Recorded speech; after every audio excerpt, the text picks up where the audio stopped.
2025 के उद्घाटन सत्र में दिल्ली की मुख्यमंत्री रेखा गुप्ता ने ऐतिहासिक संदर्भों को याद दिलाते हुए कहा कि 100 साल पहले ब्रिटिश काल में पहली बार भारतीय मूल का कोई व्यक्ति इस विधानसभा का अध्यक्ष बना था।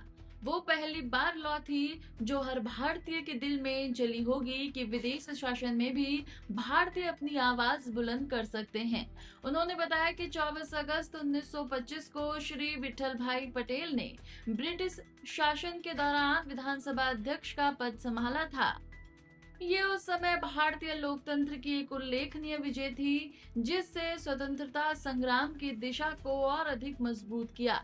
मुख्यमंत्री ने कहा कि इस ऐतिहासिक अवसर से हमें सीखने की जरूरत है कि लोकतंत्र की जड़ें भारत में गहरी और मजबूत हैं और हमें अपने संवैधानिक मूल्यों को आगे बढ़ाते रहना चाहिए।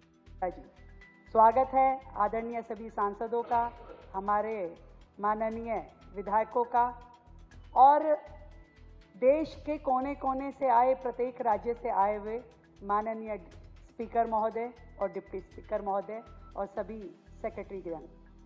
आज का दिन हमारे लिए लोकतंत्र का एक ऐतिहासिक दिन है। वो दिन जहां 100 साल पहले एक भारतीय ने इस विधानसभा परिसर में ब्रिटिश काल में पहली बार कोई व्यक्ति भारतीय मूल का इस विधानसभा का अध्यक्ष बना। पूरे 100 साल का समय उसे बीता। मैं समझती हूं कि वो पहली लॉ थी जो हर भारतीय के दिल में जली होगी कि हाँ, इस ब्रिटिश काल में भी भारतीय अपनी आवाज उठा सकता है और सदन के इस पटल तक पहुंच सकता है।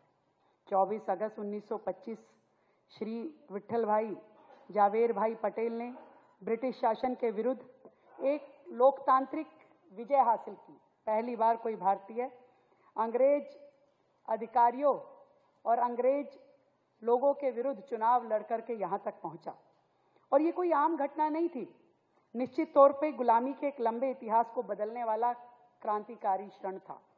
मैं उस समय को यदि याद करती हूं तो शायद विठल भाई जी ने जरूर ये सोचा होगा कि अंग्रेजों की इस असेंबली में ब्रिटिश सरकार के एक अंग्रेज नुमाइंदे को हरा करके भारतीय ने जो गौरव का प्रतीक बने, उन्होंने अपने मन में सोचा होगा जरूर कि जब एक दिन भारत आजाद होगा तो अनेक भारतीय उस आजाद भारत में अपने स्वराज के साथ, अपने झंडे तले, अपने संविधान की छाया में, अपने प्रदेश और देश के का प्रतिनिधि बन करके ऐसी ही विधानसभा में बैठेंगे और अपनी देश की जनता की बेहतरी के लिए नीति निर्माण करेंगे।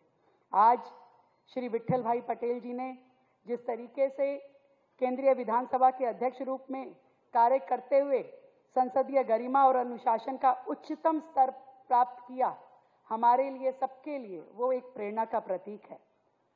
उनकी कानूनी समझ और विधायी कार्यों का ज्ञान के साथ साथ उनकी निष्पक्षता भी विरोधी पक्षों को भी इतना उनके प्रति भावपूर्ण कर देती थी, कोई उनके निर्णयों में आलोचना कर ही नहीं सकता था। ऐसी विशिष्ट विभूति जिन्होंने भारत को गुलामी के काल से ही सही मायनों में मदर ऑफ डेमोक्रेसी बनाने की दिशा में काम किया, हम सब मिलकर उन्हें प्रणाम करते हैं। उनके जीवन की गौरव गाथा की प्रदर्शनी यहाँ पे लगाना, डॉक्यूमेंट्री दिखाना, उनके जीवन को समर्पित डाक टिकट को जारी करना और उनके महत्वपूर्ण योगदान को जन जन तक पहुँचाना का ये प्रयास, ये कार्यक्रम अपने आप में बहुत ही मायने रखता है।